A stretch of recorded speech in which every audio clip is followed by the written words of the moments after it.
Miq të Piskut, ju përshëndesim, uroj që të jeni mirë. Normalisht ju bën akoma mirë kur shihni Engjëllin, ashtu siç unë bëhem mirë dhe mësoj më shumë gjëra për sa i përket asaj se çka ne jemi në kërkim të vërtetës që po luftohet me do e mos nga gjithë ata që janë në krye. Por Engjëlli i ka dalë për zot kësaj bashkë me mua dhe atyre që na besojnë dhe na ndjekin ne me ato se çka po bëjmë gjithë këto kohë. Bëhet viti Engjëll që jemi duke luftuar Engjëll, profesor Luka kundër djajve dhe kemi ardhur në pikën që djajt janë kundër djajve. Dhe po e shohim si situata. Po shqyn me dhem njëri tjetrin, ashtu siç pritej dhe mbijetojnë. Po. Në grafmat e fundit. Po pra. Ata po han mish të gjallë njëri tjetrin dhe ndërkohë unë do ta filloj këtë intervistë me një lajm që në fakt e kemi bërë edhe radhën e parë, para dy javësh, ku ne folëm për atë seancën për kthim sendi, po që u dëgjua edhe seancan e incizuar në gjykat dhe dje mua më ka thirrur gjykata pasi kam bërë disa kërkesa atje dhe gjykata më ka thirrur për të parë dosjen. Në dosje nuk ka absolutisht asnjë gërm të shkruar nga prokuroria, zero. Janë vetëm aktet që kam dorëzuar unë dhe që flasin që unë kam qenë palë e dëmtuar, janë paraqitur në policinë, prokurorie e tjera, janë disa akte të shkruara në policinë, prokurorinë, gjykat në shkallës parë, gjykat në shkallës dytë dhe tani në seancën për kthim sendi drejt për drejt, që në fakt është e paligjshme, sepse në bazë të nenit 62 të kodit procedurës penale, palët legjitimohen para se dosja të shkojë në gjykat. Para se të filloj shqyrtimi gjyqësor. Në momentin që gjykata ka filluar shqyrtimin gjyqësor, nuk njihet me palë tjetër, përveç atyre që janë. Domethënë, gjyqtarja dhe prokuroria para se të fillonin, domethënë prokuroria para se të çonte dosjen në gjykat, dhe gjykata para se të fillonte seancën e parë të shqyrtimit, duhet të më jepte mua një njoftim. Engjëll je pal, Engjëll nuk je pal. Zero. Asnjë lloj njoftimi. Zero. Nuk ka absolutisht as komunikim, as vendim, as gjë. Dhe sa për të jeni. Kjo është shkelje dhe jo profesionale dhe antiligjore, le të them. Kjo është krim ardiçun. Ky është veprim i qëllimshëm për të më nxjerrë mua jashtë loje, sepse ata e dinin shumë mirë që po të bënin verifikimin, jo vetëm do më kthejnë mua parat, po do merrnin që në atë sekond të arrestuar Arben Ahmetajn dhe të gjithë personat që dhe të gjithë personat që kanë qenë të implikuar brenda prokurorisë dhe brenda gjykatës. Çfarë ndodh atje ke prokuroria? Po pra, çfarë nuk ndodh, po ndalim edhe jo për ta. Po pra, dhe gjyqtarja ka lejuar qëllimisht që prokuroria të deklarojë që Engjëlli në asnjë fazë nuk ka qenë pal. Po mbi çfarë mbështeste prokuroria këtë që Engjëlli s'ka qenë pal? Kujt ja ka thënë që Engjëlli s'ka qenë pal? As kujt, as mua, as gjykatës, zero. Ja ka thënë vetës, ja ka thënë vetës. Ai që përsëri të fjalët ka shpesh ka nevojë për. Dhe tani prokurorët njëri pas tjetrit mbrojnë njëri tjetrin, mbrojnë ushtarët e tyre, oficerët e policisë gjyqësore që nuk bëjnë detyrën dhe sigurisht kur nuk e bëjnë detyrën përgjegjësinë e mbajnë vetë prokurorët, dhe kur prokurorët nuk bëjnë detyrën përgjegjësinë e mbajnë gjyqtarët, e më the të thash. Dhe unë kam vajtur, kam parë dosjen, sekretaria më ka thirrur për arsye se unë jam ankuar dhe kam bërë dhe kërkesa atje për të verifikuar, dhe ata më kanë thënë, shikoj dosjen, se këtë dosje ne do ta nisim gjykatën e apelit, pra siç ashtu. Dhe atje nuk ekziston absolutisht asnjë gjë përveç akteve të mia dhe 2 akteve të vetë gjyqtares, një që është vendimi për të na thritur në seancë, dhe dyta vendimi që kërkesa e Engjëllit rrezohet, po mbi arsye zero. Po. E kupton? Dhe kjo ishte gjë e parë që kam dashur t'ja them në publik se është shumë e rëndësishme që njerëzit kuptojnë, dhe unë kam bërë kërkesë dhe do të bëj kërkesë, dhe kush ta dëgjoj dhe kush ka pushtetin për ta bërë, duke filluar që nga mediat, të ngrenë zërin që marrja e vendimeve në seancë në dhomë këshillimi është e palejueshme dhe është kriminale, sepse gjyqtarët në dhomë këshillimi mund të bëjnë çfarë tu dojë qefi, ndërsa nëse palët paraqiten në seancë, domethënë i dëmtuari, prokurori, dëmtuesi, domethënë fajtori dhe natyrisht gjyqtari, atëre seanca regjistrohet dhe unë kam mundësi që t'ja jap publikut. Në rast të kundërt publiku se merr vesh se kush flet e qaflet. E vërtet, është komplet e njëanshme. Është komplet abuzive ajo, është komplet abuzive. Domethënë, Ulsi Manja ka ngritur qëllimisht ligjin për marrje vendimi në dhomë këshillimi, sepse e kuptoi që në seancë gjërat dalin të qarta dhe ata s'kan mundësi të abuzojnë dhe të përfitojnë. Ulsi Manja e bëri këtë? Sigurisht, Ministria e Drejtësisë propozon ligji shkon parlamentit dhe parlamenti e miraton. Normalisht ata i kanë edhe ata i bëjnë për vetën e tyre ata e gati ata. Se din fare si për çfarë flitet. Por ata gati janë kur është puna për të përfituar se ata janë zhytur të tërë në krime dhe ata janë gati të ngrejnë kartonin për çdo lloj ligji që dëmton qytetarët dhe nga i cili ata përfitojnë. Dhe kjo është ajo drejtësia që na shitet sot ne si drejtësia për shqiptarët. Dhe emri Ulsi Manjës është lakuar së fundmi në një nga audiopregjimet ose audioregjistrimet në bisedën e ish-kryetarit Bashkisë Tiranës, Erion Velia, që sot vuan heqjen e lirisë dhe mungesa e tij në këtë kryeqytet reflekton më së miri që është bërë shumë i vobekt, është krijuar një situatë jo shumë e mirë në Tiranë, ka ndotje, ka smog, njerëzit janë paknaqur, gjithë vinë këtu, qajnë, janë të palumtur, janë të mërzitur tej mase, madje ka po thoya që Ulsi Manja është përmendur edhe nga Erion Veliaj. Atëherë këto përgjigje që thotë do ta amys me thojtë e mia, do ta amys me duart e mia edhe për shkak se ai nuk ka kryer detyrën siç duhet, të shkojë të bëjë kontrollet për ato gjëra që ai kërkon. Me që Lali Eri e ka thënë këtë dhe Lali është i pakënaqur nga drejtësia pra. Po, me që Lali Eri e ka thënë këtë, unë do t'i thosha jo Lali Erit po Spakut. Mundësisht nxjerrën një 2 orë sa të mbysin Ulsi Manjën dhe futeni propaganda. Se është ajo që kemi thënë, është ajo që kemi thënë djajt kundër djajve. Kështu do vinë ato se do thonë ju, e kemi thënë, kam thënë edhe unë, që ora si ka mundësi që Engjëlli do i luftoj vetëm këto. Por ja që realisht po e shohim që ajo që ka thënë Engjëlli që ndoshta ne kemi qeshur ose kemi përbuzur edhe kemi komentuar jo mirë sot. Unë kam të paktën 15 vjet që u them.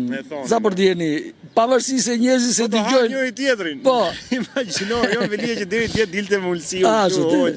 Tani, sa për djeni, unë Lalierin nuk e kam takuar asnjëherë vet. Nuk kam absolutisht asnjë rast ku unë të jem atakuar drejt për drejt me te. Zero. Paktën. Unë mund kem parë sur ankesa në bashki, jam pritur disa herë në zyrën që është ajo për konsumatorin, është një drejtori e veçantë për mbrojtjen e konsumatorit, atje më kam pritur disa herë, e në fundin më kanë dëbuar se e kuptuan që ajo që do kërkoja unë ishte, do të nxirrte ato marifetet e tyre, yçklat. Po kjo s'ka rëndësi, Lalieri vetë nuk është ekspozuar asnjëherë vetë drejt për drejt me mua.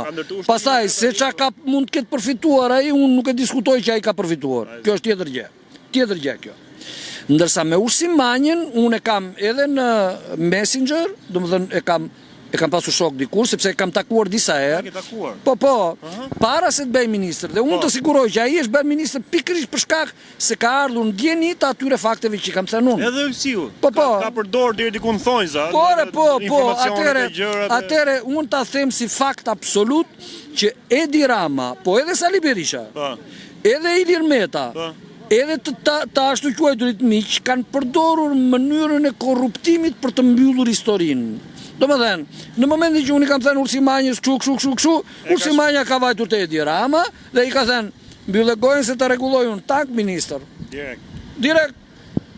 Kjo ka ndodhur me Etilda Gjonin, çka ka pasur ai që ka qenë ministre para Ulsi Manjës. Kjo ka ndodhur me Ermonela Felaun, kjo ka ndodhur me Elisa Spiropalin e me sa të tjerë. Po, kështu ka ndodhur. Elisa Spiropali ka marrë me 10 mesazhe nga unë, është takuar disa herë me mua, ka marrë ankesa pa fund në kohën që unë shkoj hyrja e dile në polici kur ministri ishte Sajmir Tahiri, më thëtë tash. Dhe Elisa Spiropali një ditë të bukur nga sheri me Edi Ramën, tak ministre. E kemi thënë. Pam drejtoresh të doganat. Thjesht fare. Është metodë e njohur kjo e Edi Ramës. Rasti konkret i këtyre, ç'a po ndodhën? Ç'a mund të ketë ndodhur midis Vilia dhe Ulsi Manjës? Tani unë nuk e di konkretisht citimi ose përgjimi ose unë nuk e di konkretisht, po unë di të them këtë që në shoqërinë e të pabesëve ka gjithmonë konflikt. Ka konflikt, po. Sigurisht. Ata janë të pabesë, kur janë të pabesë, ai nuk është se është i pabesë ndaj meje, kur është i pabesë, është i pabesë, e kanë veten e vet ai. Është ndaj atij që ka për krah. Ndaj të gjithëve. E kupton, prandaj un jam shumë i bindur kur them, nuk është se e them kështu, se un ngrita nga gjumë e thash që do t'i bëj këta të han njëri tjetrin mish të gjallë. Jo, un di natyrën e tyre. Di çaj motivon ata njerëz. Di qëllimin atyre. Sigurisht. Di qëllimin tyre. Di si funksionon mendja e një njeriu që pushtimi mund të jetë pak i gjatë ose ndryshe me ngjyra, por dihet përfundimi domosdoshmë. Un kam qenë dhe jam 1.000.000% i bindur që bankierët kanë vjedhur dhe kjo fakti që un nuk e provoja dot është sepse unë nuk kisha mjete për ta provuar, jo se ato nuk ekzistonin. Por policia, nëse do bënte punën, shkonte atje brenda sekondës, merrte dosjen me një vendim prokurorie dhe puna ishte e zbardhur brenda sekondës. Domethënë, kur unë u bëra me mjete në dorë, këta e kuptuan që nuk më shmangeshin dot me dhe u bën akoma më harbut. Po u bën edhe më harbut ndaj njëri tjetrit. Po, për të shpëtuar se për jo, për të glabëruar kush e kush më shumë. Pastaj filloi loja tjetër. Kush e kush të shpëtonte më parë. Tafma e madhe Po pra, lufta herë ishte për tafma, pastaj mbrapa tani lufta për të mbijetuar, për të shpëtuar. Me demek. Sidomos pas daljes së vendimit të formës prerë, shikojeni mirë, që praktikisht vendimi është marrë 20 mars, po u bë, si thua, i ekzekutueshëm nga 15 maj, domethënë po bëhet gati një vit, ka 11 muaj. Në atë moment filloi përplasja e madhe e këtyre. Sepse policia, prokuroria, në një mënyrë apo në një tjetër janë të detyruar të bëjnë punën, ka një vendim gjyqësor të formës prerë. Dhe këta tani po mundojnë kush e kush t'ia fusin tjetrit, që shpëtoj veten.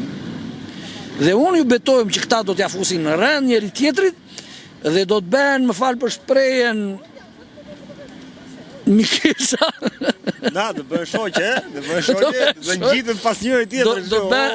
Do bëhen shoqe dhe asnjëri prej tyre s'ka për të shpëtuar nga loja.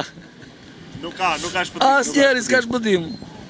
Dhe fakti, dhe unë do të them edhe një gjë tjetër, që në dijenin time, më ndjeni nëse unë s'mund të bëj tash publike ca gjëra në kuptimin e provës, po unë di që gjyqtarja ka shumë mundësi që të ketë rënë prej një loje të pist nga prokuroria. Lojë që ka krijuar vetë prokuroria? Po, gjyqtarja, me sa di unë, është indinjuar që ka parë se prokuroria i ka bërë një deklarat të rreme dhe ndoshta ajo e ka pasur në mirëbesim që prokuroria me të vërtet i ka thënë Angjelit që ti nuk je pal, po ajo ka konstatuar, sepse sekretaria ka provat që siç më ka dhënë mua natyrisht ka dhënë dhe gjyqtares, që s'ka asnjë akt të prokurorisë, zero. Do të thënë gjyqtarja ka rënë pre lojës mbashtruese të prokurorisë. Të prokurorisë, ta themi kështu ne, të prokurore Mirela Çano Zavalani, që në dijenin time ka qenë gjithmonë në kontakt me prokurorë të tjerë që kanë punuar kundër meje. S'po i themi me emra tani, po ata janë të shkruar, e dini ju. Pa tjetër. Duke filluar... Ai ka treguar që nuk flet asnjëherë pa bazë pa shkruar. Asnjëherë. E zeza mbi të bardhë. E zeza mbi të bardhë. Dhe sa për djeni, vendimet janë të kombinuara, ndërkohë që merret ky vendim, merret një tjetër vendim për të shpëtuar tjetër njeri.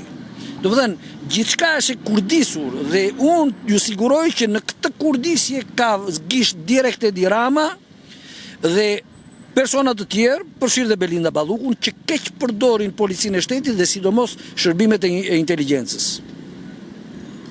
Kombinimi i këtyre veprimeve nuk mund të bëhet pa një dorë që rastësisht. Jo. Kurse si, është një dorë që i lidh të gjitha fijet dhe që jep një urdhër që i kombinon veprimet që janë thellësisht kriminale. Do shkëputen fijet, patjetër. S'bëhet fjalë. Qa thamë në deri tani? Këta po s'ja futën mirë kështu, këta do t'i futin shtyllën njëri Se do tjetrit. vjen dita që për shembull Edi Rama me Belinda Ballukun do të jenë siç është sot Ulsi Manja dhe Erion Velia për shembull që ti thonë njëri tjetër do të shqyrë. Shiko ti, dëgjon mos e fol se të dëgjon Perëndia dhe e bën më njëherë. Direkte? O direkte? U bë.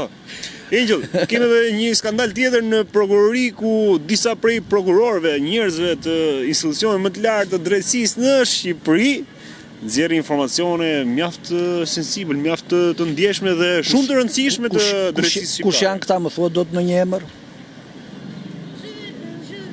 Kanë qenë, janë, vazhdon, ti e ke thënë që nuk e di më. Për kë e ke fjalën? Për kë? Për cilin institucion e ke fjalën? Për Spakun. Qa flet apo leni budalli që tani? Spaku nuk është gjë tjetër veç se po ata prokurorë që ishin te prokuroria të krimeve të rënda janë po ata sot te Spaku. Ja, nuk e beson ti që këta nxjerrin informacione nga Jo, unë s'kam nevojë ta besoj se e kam thënë 100 herë, unë kam jemi bërë shumë kështu sot. Unë e kam shkruar të zezë mbi të bardhë ku kam thënë që Spak në mënyrë të qëllimshme hap rrugën që materialet të dekonspirohen dhe ja kam thënë troç. Një po si do të jetë mënyra më e mirë për të çuar një dosje nëpërmjet postës apo do të shkoj vetë personi të jetë në gjykat. Në gjykat ndodh kjo, por në prokurori nuk është një praktikë. Atëre. Pse ndodh kjo? Jo. Ligji është njësoj për gjithë. Ligji është për gjithë njësoj. Njësoj. Po pse në prokurori nuk funksionon kështu? Jo, në prokurorinë e Tiranës funksionon pikërisht kështu. Domethënë në të gjitha prokuroritë funksionon normalisht kështu. Bile praktika e përzgjedhur nga Spak është komplet e jashtëligjshme. Çdo gjë është e jashtëligjshme atje. Ja u them unë pse. Të dërgosh një letër me post nuk do thot as pak që ti ke dërguar pikërisht letër për X objekt. Do ta themi që festimi më mori 5 lek dhe nuk mi ktheu. Tashi, unë dërgova një letër me post dhe kush e vërteton që unë pas kam thënë atë letër që festimi më mori 5 lek. Qa e vërteton? Asgjë. Se unë mund këtë thënë që sheqerja fshiu oborin natën dhe më shqetësoj. S'ka vepër penale. Do më thënë, këta zotrin... Nuk po dërgoni palëshorape ose një urim po pra, këta zotrin dhe kanë ngritur kastile punën për të shmangur përgjegjësinë për të marrë mbrojtje autorët e veprave penale.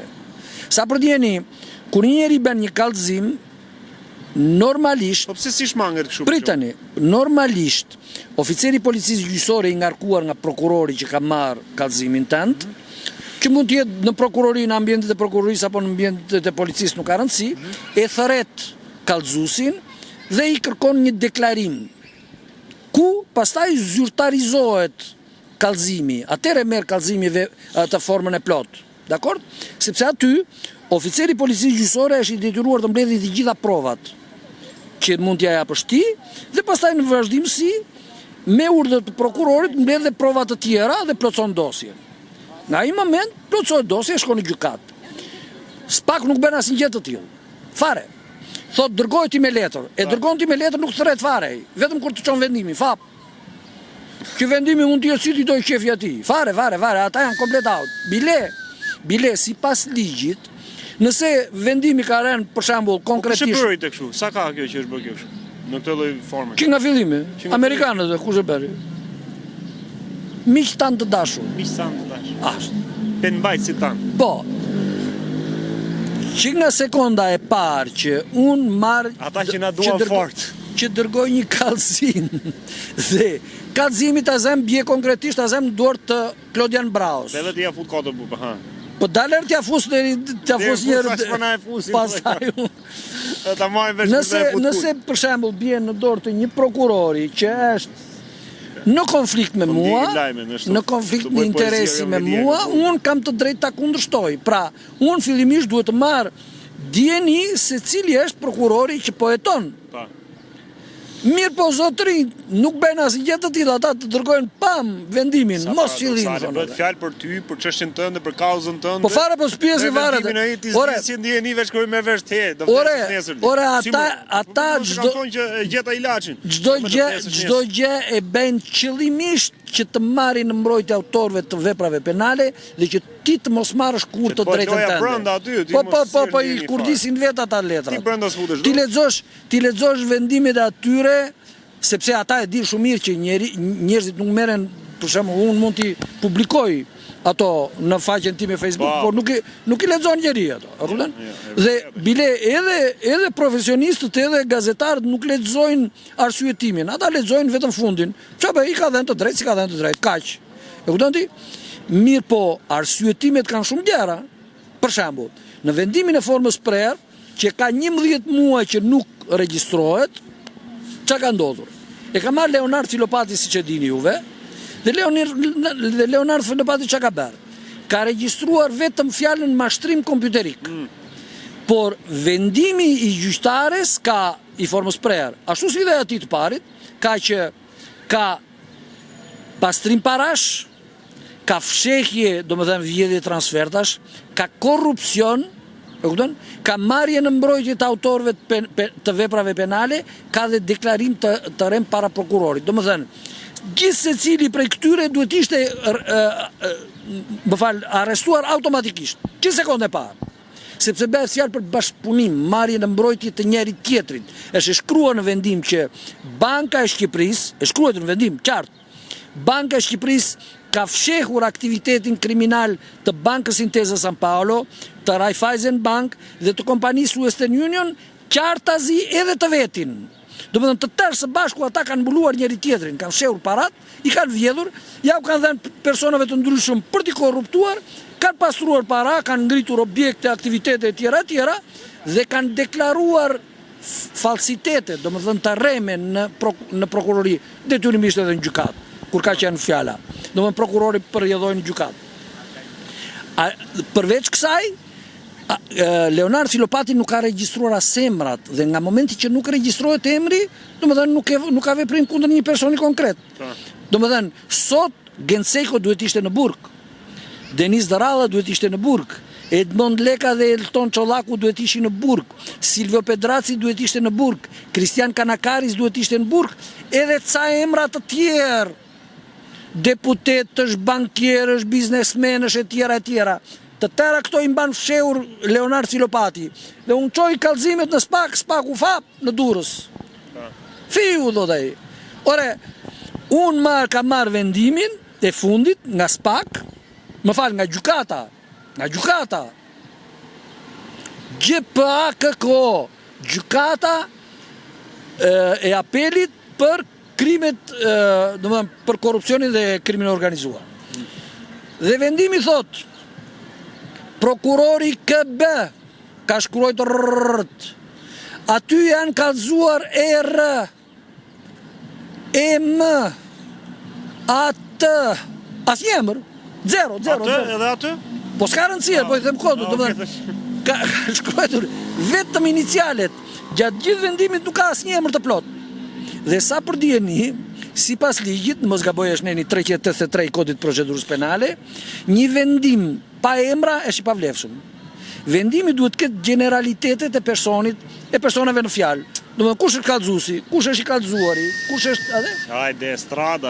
Estrada, çka kuptoni vë? Duhet me emra dhe jo me iniciale. Me iniciale, ER.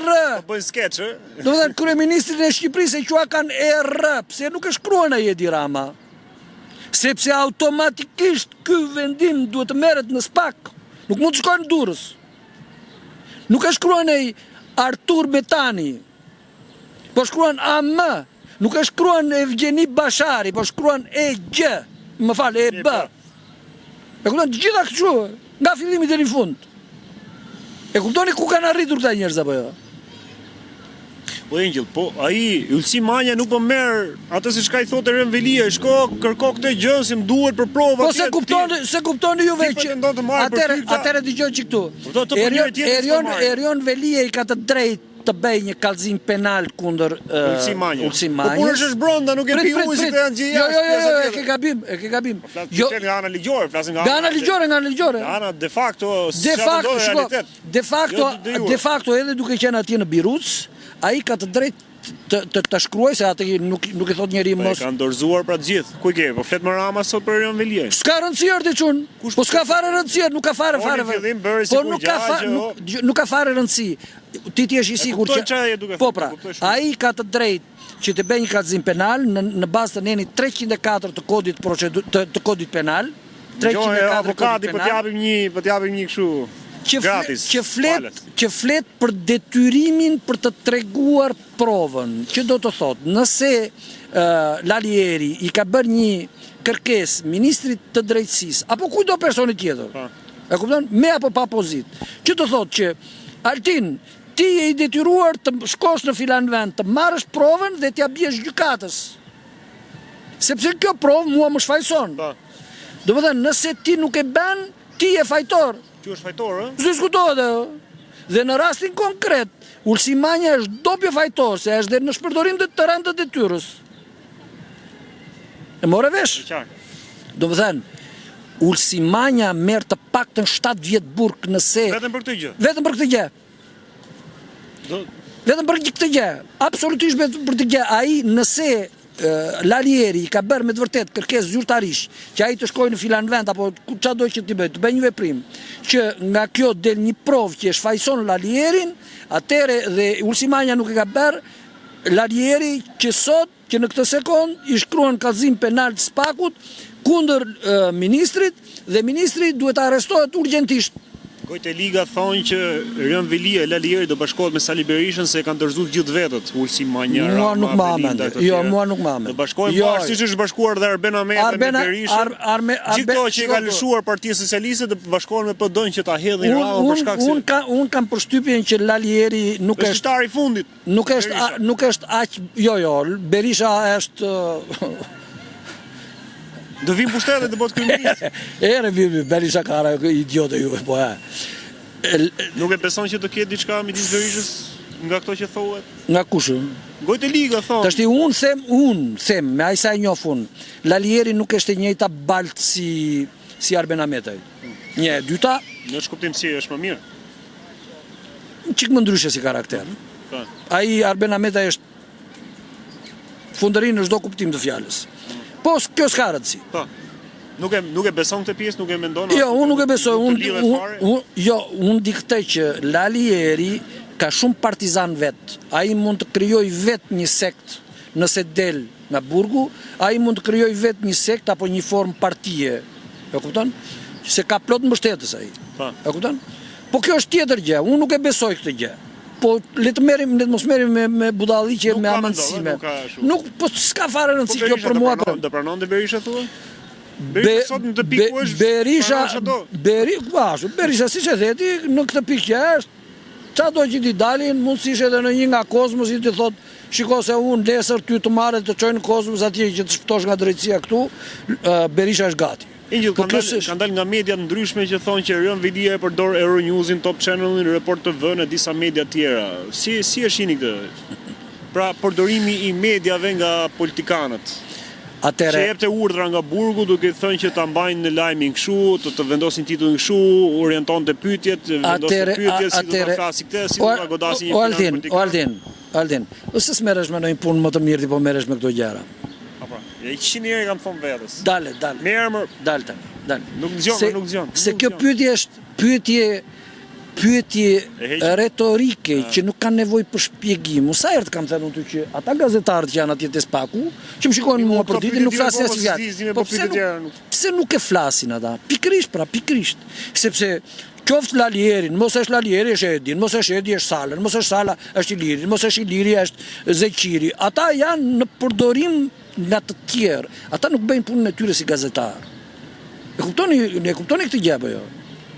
Nuk ka gazetari të pavarur, gazetari që të pasqyroj realitetin, se realiteti është i shtërmëruar edhe kur ti heq një fjalë që ka thënë Angel Luka apo Altini. S'ka rëndësi. Domethënë, nëse mediat në mënyrë të qëllimshme anashkalojnë një fakt, një deklarat të mbështetur në prova, dhe ti e heq, do të thotë që ti manipulon publikun. Pastaj, nëse këtë urdhër e ka dhënë Lalieri apo ka dhënë Sala, ç'rëndësi ka? S'ka rëndësi. Ne kemi një media që nuk e meriton emrin media e lirë, se kjo fjalë nuk ekziston fare. Fare. Asnjë niveli, asnjë media fare nuk ja afro. Çat kam thënë unë dy para një viti. Do marrësh titullin Pulitzer, do marrë çmimin Pulitzer. Po mos u tall me mua tash. Jo, s'po tallem fare unë. Okej, bëjmë shaka po. Po jo, s'po tallem fare unë, sepse ti je i vetmi gazetar që ke pranuar që edhe të paraqitesh prova publikut. Vetëm ti do dhe një hap që ta marrësh çmimin. Do ta them unë hapin. E ka thënë, e di, do dali prapa ti, por do ta kryejmë atë shumë shpejt. Si të kam thënë, një gazetar që të bëj punën e vet, përveç provës, duhet që pasi dëgjoj Angjel Lukën që tha Edi Rama është kallëzuar për këtë. Ashtu dhe. Po, duhet pala tjetër. Po, Altini duhet shkoj te Edi Rama, duhet shkoj te prokurori, duhet shkoj te Altin Dumani, ti thoj, Altin, shiko çam ka dhënë ky mua. A dash? Qa është kjo që më bje Angjel Luka mua këtu? Ma jep një deklarat, tja jep publiku ton, ta plotsojmë kuadrin. Një shumë korrekt. Ka që thjesht. Çfarë po ndodh nëpër botë Angjel? Pritet lufta e tretë botërore. Trumpi, sancione, taksa, tjetra, Shqipi. Janë 8 miliardë e gjysmë njerëz ndodhin shumë gjëra nëpër botë. Për ta e ke fjalën ti. Gjërat e mëdha se ndoshta këto që po flasim ne tani këtu nuk janë shumë të rëndësishme edhe për botë, kupton? Çelsin e kam unë. Po mirë, diskutohet, nuk diskutohet ajo. Dëgjat. Po çfarë po ndodh me Trumpi? Jo, po Suedia për shembull ka investuar shumë për bunkere, për pjesën e kësaj. Gjermania ka bërë gjithmonë Suedia. Okej. Ka bërë gjithmonë. Gjermania fitet që nga momenti në moment të plasi lufta. Ka zëra që thonë që do vritet Erdoani, do vritet për shembull. Zelenski do ta vrasë. Çfarë këto bllokë që she flisni? Si është situata në botë? Si është lufta tretë botërore? Dëgjoj këto. Flitet gjithandej, flitet edhe në botë, gjithandej.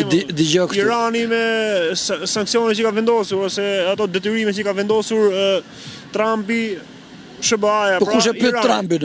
Si kush e pyet? Kush e pyet? Po ku ti plasis çfarë thot ai? Dale. Edhe një herë, para në radhën që shkoi, në mos gaboj, ti thej që për shembull Meloni kishte reaguar për sanksionet e Trumpit, kishte thënë ja la ta filloj.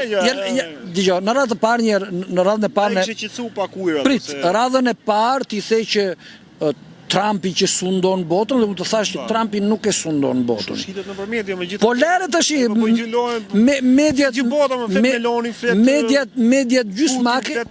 mediat gjysmake nga trut flasin gjëra gjysmake. Tani. Na hapsyt. Ashtu, japim syt. Në radhën e parë, siç të thash radhën e parë, mua bota është shumë polare sot. Domethënë, Trump nuk e sundon botën, sundon, le të themi, perëndimin. Dakor? Bile edhe ata nuk e sundon mese edhe Europën e ka bërë armike në një farë mënyre në fush në punë interesash dhe ata nuk janë me bashkë. Bravo, dole bukur. SBA, Europë, përplasje. Prit. Në ana tjetër, ne kemi një grupim shumë të madh që kundërshton dhe që nuk ka fare, ku Trump nuk ka absolutisht asnjë lloj autoriteti. Ku? Në Iran. Në Korenë e Veriut, në Korenë e Veriut. Prit të mbaroj. Në Iran, në Korenë e Veriut, në Turqi, në Rusi, në Brazil, në Afrikën e Jugut, në vendet, në 3 vendet njerë që tash sapo janë shkëputur nga kolonializmi francez, që janë Nigeri, Mali dhe Burkina Faso. Në Brazil, në të tjera, Trump nuk ka me absolutisht asnjë lloj autoriteti. Përkundrazi ka armiq të betuar. Sepse ai vet shprehet me armiqësi. Ashtu. Domethënë, nëse Trump thotë që po Irani ti kemi vënë sanksione, ku ti plasi? Po ku ti plasi? Ka vendosur kushte deri 2 muaj, 1 muaj ka kaluar. Po ku ti plasi çun? Ku ti plasi? Po do e bombardoj thotë, do e godas thotë. Më fal për shprehjen se s'do ta them, po mos më bëj ta them. Ti e di që... Po pse flet kot thua?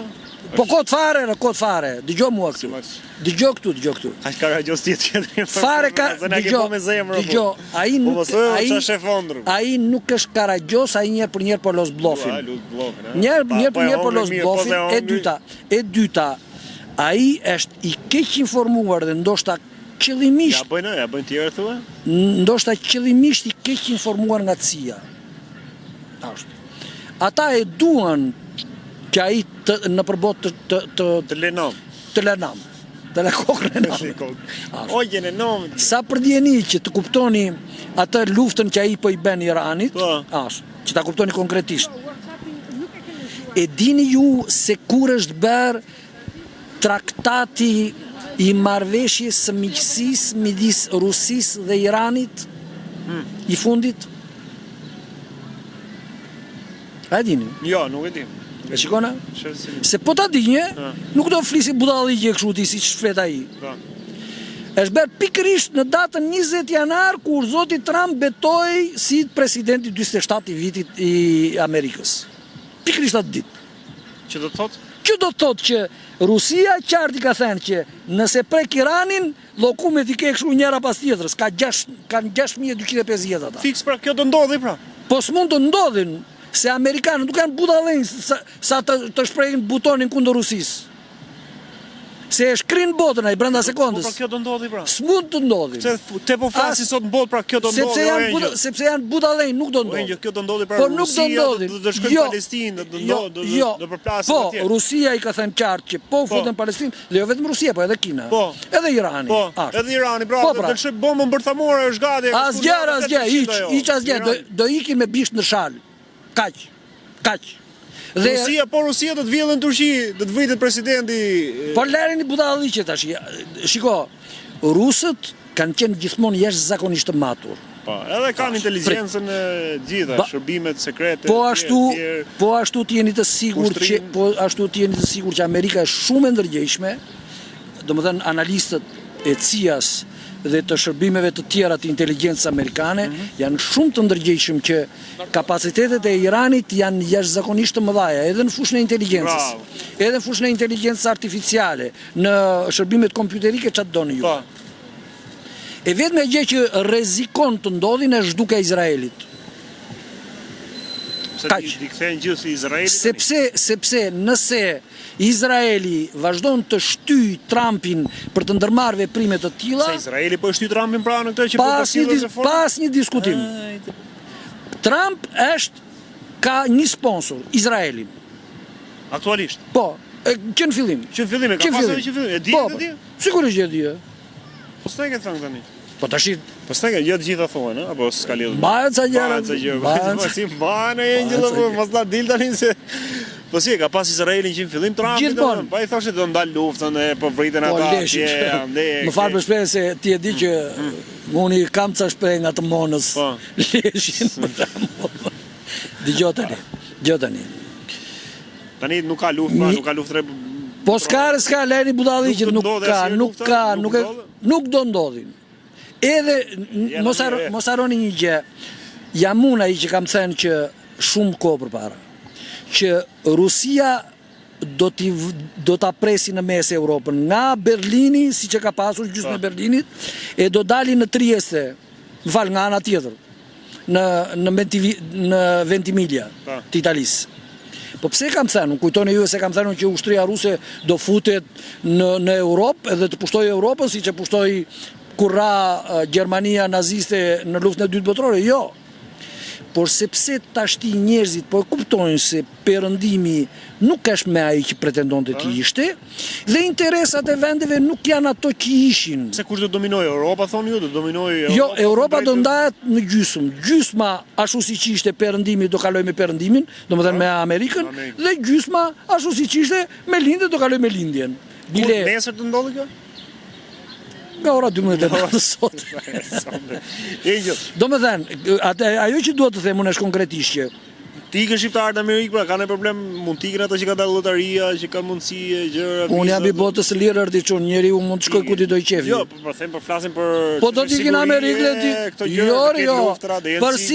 Për siguri, hajini në shtëpi. Hajini në shtëpi. në Shqipëri. Hajde në shtëpi. Po thirrë si Edi Rama që thon këtu, ktheuni bën. Jo, unë si bëj Edi Rama i bën si Po unë. këtë ke dëgjuar ti? Mos i ngatroti gjërat, Edi Rama i bën si unë. Jo unë si ai. Po pse? Këtë keni thënë edhe ju Ramës që këtu në Shqipëri për shembull shqiptarë që punojnë këtu në Shqipëri po mbajnë shqiptarët që kanë ikur jashtë për punuar jashtë? Jo, unë kam thënë këtë që me parat që grabiten këtu, shkollohen njerëz andej, bën biznese andej. E ka thënë gjë tjetër, e ka thënë paksa ndryshe. Ai e ka thënë ndryshe, unë e them ndryshe. Ai ka thënë për shqiptarët që punojnë këtu thotë mbajnë shqiptarë që kanë ikur punojnë në Gjermani. Ai e ka ai se thot mirë, ai e thot që parat që këtej mbajnë ata që janë andej, ndërsa unë e them parat që vidhen këtu ushqejnë ata që janë andej. Po mirë, po këtë besoni që një kamarier në sezon turistik për 2 muaj bëhet 30-40 mijë euro. Kjo është një pyetje koti se unë se kam iden. Domethënë nuk e njoh treg, unë s'kam dal nga Tirana. Edhe më shumë, thoni ju. Nuk e kam iden orë çun. Jo, më Rama thotë që një kamarier po lere çfarë thot Rama unë për 2 muaj bën 30 mijë euro, 40 mijë euro. Ata dëgjoj këtu, ata gjirokastritët kanë një shprehje, as për mace si dhe bes. E ti? Nuk është ua, nuk bëhet. Ati as për mace nuk i vjet bes. Si po është edhe fushata, ne jemi në prag të nisjes zyrtarisht. As se kam iden. Fare. Mua partinë time nuk ma lan ta bëj. Kështu që. Stelan, ë? Po s'më lanë, s'kam as i kokën lekur, më qa. Prandaj i mbajnë barat. Do të hapshe i parti Angel? Unë u bera gati që vjetë për të hapur një parti, njerëzit më thoshin po, as shoqat nuk e bera dot me 5 veta. Sepse njerëzit e dinë që pos pa të bera si e s'kush. Edhe para nuk duan edhe të vërtetë njerëzit sot. Po pikërisht. Njerëzit kanë qenë të njëjtë, mashtrohen gjën e Edi Ramën që thon për 2 javë Shqipëri bën 50.000 euro, domthon po të punon në Shqipëri. Dgjoj këtu, njerëzit kanë të drejtë sepse e dinë që është e pamundur që një njeri çfarë do që të jetë ai pa para të bëjë një parti politike dhe të marrë pushtet. Zero. Dhe unë ta kam thënë 100 herë ty, ai. Sa do shesësh votën? Ai Trumpi atje kë vote? Votën. Të kujtë? Ka dalë tani shitën votët. Çka ke vënë? Votës time? Po. Që t'ja japun dikujtë? Dikujt sa lekë. Po jenë Tereziti, unë jam antar për ashtu kandidat për kryetar qeverie, t'ja votën një tjetri? Nuk e shet votën? Asnjëherë çon. Unë 200.000 lekë. Ore 200 miliard lekë. Ore 200 miliard lekë nuk e shes. 200 miliard? Jo. Qoftë që evra. Po unë kam 200 miliard. Po unë kam 200 miliard që ta shesun. Angel, falenderoj shumë. Respekt, mirënjohje. Kuptoni një gjë. Nëse ti më shikon mua sot këtu dhe ta kam thënë 100 herë, nuk është era e parë që ta kam thënë, është pikërisht sepse unë nuk pranoj kurrësi të shes veten time, dinjitetin tim, atë çam ka truri dhe çam ka zemra. Unë nuk e shes. Se di unë që jeni juve. Po pra, unë jam këtu me rreziqe të panumërta, kam kaluar strese, rreziqe, sëmundje, jam komplet i përjashtuar nga shoqëria e tjera, nga mediat e nga çfarë doni juve, vetëm sepse nuk kam pranuar të vjem në urdhrat e dikujt tjetër, kushdo qoftë ky. Je i kënaqur, je i lumtur? Shumë i lumtur. Që ke marrë të rrugë, që ke shumë i lumtur. Dhe t'jeni të sigurt që ata që më kanë bërë mua këtë gjë janë penduar dhe do vazhdojnë të pendohen. Shumë rënd. Për vetës nëse pranohen realisht. Tashi për kë ke fjalën ty? Se në qoftë për gjithë emrat që ndoshta përmend edhe këtu që ata emra për shembull ti po ti se ke ide shkatruar jetën e gjithë. Shiko këtu. Unë nuk besoj që ndonjëri prej tyre nga këta që janë me të vërtet fajtor. E kupton? Të dalin nesër e të thot Angel na fal se ne e bëm. Por ka shumë njerëz që kanë bërë veprime. Po ka shumë njerëz, domethënë pjesa dërmuese, kanë bërë veprime pa qenë të ndërgjegjshme, thjesht kanë qenë i kanë rënë në besim, siç të thash unë ty që ka shumë gjasa që gjyqtarja i ka besuar prokurores. E kupton? Dhe ka rënë pre, po ka marrë një vendim që mua më ka dëmtuar në mënyrë të jashtëzakonshme. Po dikush mund të jetë i kërcënuar, mund të jetë. Le ta thotë ore çun. Po le ta thotë ore. Po kush guxon sot të kërcënojë njeriu ti çun? Pulot.